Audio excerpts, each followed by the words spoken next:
Even in the best of times, a journalist's job is hazardous. Here I am referring to genuine journalists and not trolls and puppy-eyed pamphleteers. Journalists who dig out facts from the deepest and most securely locked closets, and not those who are happy to retail official handouts. Journalists who do not hesitate while making facts public, unmindful of personal risks involved, and not those who invent fake news to please their patrons. Journalists who keep the world alert against all sorts of perils, and not those who imperil the world by resorting to and spreading hate speech. Today, the social and political environment is getting increasingly hostile towards genuine journalists, thanks to the rise of authoritarian regimes and their collaborators around the world. Easy access to omnipresent social media facilitates the speedy spread of misinformation and hatred. But even when social media was absent, it was easy for the powerful to trample on the rights of the vulnerable. This happened in major democracies like the USA, Canada, Australia, and New Zealand. But at least corrective steps were taken over there, albeit after quite a bit of political and social struggle. Let us not forget the shameful apartheid in South Africa too. Anyway, that is over now. That chapter is over, and thank God for that. Today, the trend is far more frightening though. Totalitarianism and authoritarianism are making their presence felt in several countries, including respected democracies. Established opinion makers and media houses are increasingly finding it convenient and lucrative to submit to the diktats of dictators, both elected and other types. There are all sorts of dictators in this world. No wonder their employees, I'm talking about the media houses, the journalists are only too happy to toe the line, the official line. We are seeing this trend around the world. For instance, in the USA, Donald Trump's divisive politics impacted the world of journalism. Even their society, the US society got divided, terribly divided, I should say. Fortunately, there are fearless fighters against this trend. For example, and I'm not just talking about USA, I'm talking all over the world, how journalists are struggling to keep liberalism and democratic values alive. For example, the two journalists, Maria Ressa of Philippines and Dmitry Muratov of Russia, they have won the Nobel Peace Prize this year, which is a clear endorsement of freedom of speech, which forms the bedrock of a liberal democracy. While declaring the names of the Peace Prize recipients, the Nobel Committee said, and I quote, "Freedom of expression and freedom of information help to ensure an informed public. These rights are crucial prerequisites for democracy and protect against war and conflict." Unquote. However, not many journalists have been found deserving of this honor over the decades. Hardly, I think so far only 7 or 8 have won the Nobel Peace Prize. Despite their tiny number, they have certainly influenced the quality of human rights environment around the world. Here are the names of journalists who have been given the prize so far.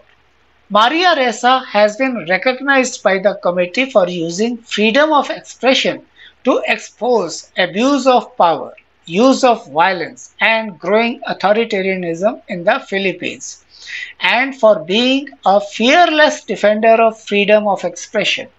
She has authored titles like Seeds of Terror, an eyewitness account of Al Qaeda's newest center, and the other title is From Bin Laden to Facebook 10 Days of Abduction, 10 Years of Terrorism. The Nobel Committee said Dmitry Muratov has for decades defended freedom of speech in Russia under increasingly challenging conditions. He is one of the founders of Novaya Gazeta, which was set up in 1993. He has served as the newspaper's editor-in-chief since 1995. Six of Muratov's colleagues have been killed since the newspaper started, which has often faced harassment, threats, violence, and even murder from its opponents. Despite the killings and threats, editor-in-chief Muratov has refused to abandon the newspaper's independent policy, the Nobel Committee has noted. The Swiss peace advocate Ali Ducoman was awarded the prize for his untiring and skillful directorship of the Bern Peace Bureau. He also, I think it is Bern Peace Bureau. He also did journalistic work for a big part of his life. He edited the political journal Revue de Genève and founded the Radical Journal in German, and it's English. In English, the title means progress. Italian journalist Ernesto Teodoro Moneta, described as a militant pacifist, was awarded the Nobel Peace Prize for his work in the press and in peace meetings, both public and private, for an understanding between France and Italy. Austrian journalist Alfred Hermann Fried received the prize for his effort to expose and fight what he considered to be the main cause of war, namely the anarchy in international relations. British journalist, author and economist Norman Angell was awarded the prize for having exposed by his pen the illusion of war and presented a convincing plea for international cooperation and peace.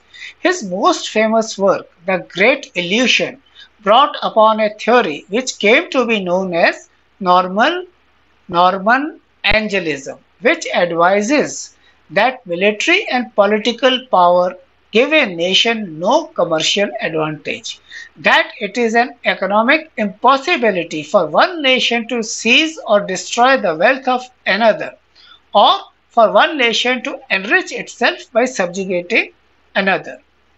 Well, you may or may not agree with it, but that convinced the Nobel Committee. Karl von Ossietzky was awarded for his burning love for freedom of thought and expression and his valuable contribution to the cause of peace. In 1926, Ossietzky assumed the role of editor-in-chief of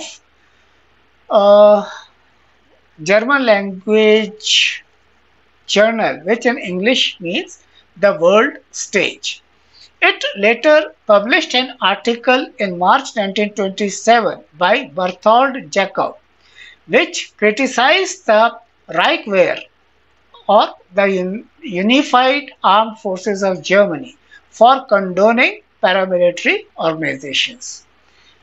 As editor, Ossietzky was tried and convicted for libel and sentenced to 1 month in prison for allowing this particular article to be published.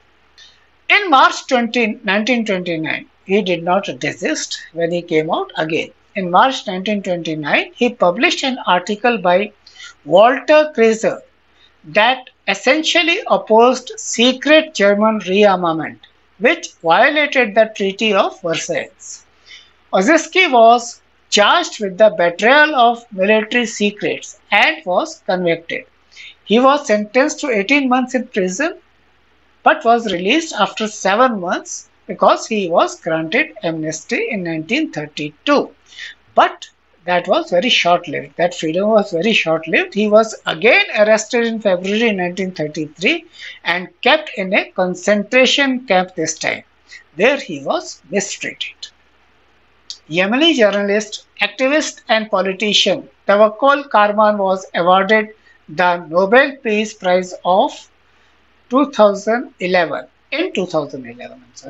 sharing the award with two other laureates for their non-violent struggle for the safety of women and for women's rights to full participation in peace-building work. She co-founded the group Women Journalists Without Chains in 2005, advocating for freedom of expression and democratic rights for women. The organization produces reports on human rights abuses and attacks against the press in Yemen. The above-mentioned journalists did not hanker after cushy jobs or an easy life. They risked their all for a cause that would benefit the world at large. Now compare this with the state of journalism in India. Our print and electronic media are essentially pro-establishment. Their interest has always been vested in keeping the boat steady and not rock it.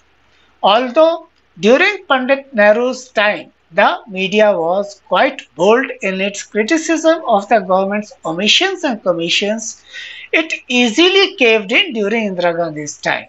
So whatever Pandit Nehru built or tried to build was smashed during her time. And I am not talking of the infamous emergency when the media crawled and grovelled. In fact, barring a couple of honorable exceptions, grovelling comes easy to our journalists. If Arun Shourie was the outstanding exception a few decades back, today it is Ravish Kumar. It would be unfair to tar the rest as natural grovellers because many among them preferred to sit on the fence by pleading neutrality. This breed of journalists, the grovellers, often lobbies for a seat in the parliament, especially the Rajya Sabha. The more ambitious types would try for a state's governorship. Of course, the Padma Award is the collateral dream of all these gentlemen and ladies. Today we are living in the age of Godi media. Its English equivalent would be laptop media. Most of the mainstream media outlets are vying with each other to please the Saheb and his Langotia Yar. Langotia Yar actually means close friend. Let us recall the notorious Chatgate when Arnab Goswami showed great concern for Modi's discomfort over the seriously ill Arun Jaitley, who was at that time finance minister and he was in hospital. This concern Goswami showed because he was stretching it and was not obliging by passing away. Passing away in time for the Prime Minister to go to France in peace. Actually, PM Modi had no such concerns. It was our Goswami who felt, assumed, presumed, whatever you want to say, that the PMO must be worried why he is stretching it, stretching it.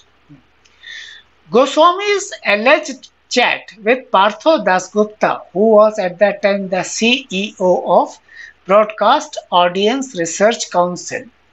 It mentions Jaitley, who was in hospital in August 2019.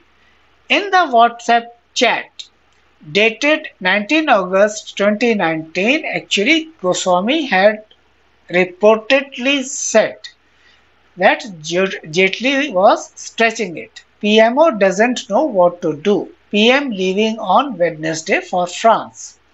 To this, Dasgupta replied, so he hasn't died yet. And mind you, such is the type of insensitivity that prevails among the Grovelers. Goswami's most pride scoop, and now I'm talking about another uh, episode in Goswami's journalistic career journey, or whatever else you want to call it. Finding ISI agents, actually he found ISI agents on the fourth or was it fifth floor of a two-storied hotel, and it was a Pakistani guest on that debate who pointed out that actually that hotel has got not more than 2 stories. Well, that is how we become laughing stock. We became laughing stock of the world, especially in Pakistan. But why single out poor Goswami? Inventive, investigative journalists are swarming our news world like locusts. There are the likes of Anjana Om Kashyap, Manish Devgan, what's his name, Chopra, then there is another Chaudhary, and of course, the mighty Navika Kumar, who all of these guys, they join hands with the likes of foul-mouthed Patra or any other BJP spokesperson. Patra is omnipresent, of course. They join hands with him to insult anybody talking sense during TV debates. As for news reporting, yes, there is news reporting also on these news channels, believe me. But what sort of news reporting it is? Well, a novel would be more reliable source of knowledge if you ask me. From the Hathras atrocity on a Dalit girl to the Lakhimpur Kheri crushing of farmers, I would call it massacre. We are witnessing the most ham-handed, dark and comic fiction in the annals of our democratic, liberal and secular India's media. The consequences of which are unpredictable at this stage. And let us keep our fingers crossed. You never know what's going to happen. If this thing continues, if this trend continues, that you manufacture news to please the patrons or whoever is in power and allow the credibility to disappear. That's all for now. I'll come back with another episode soon. Thank you for being with me. Bye-bye.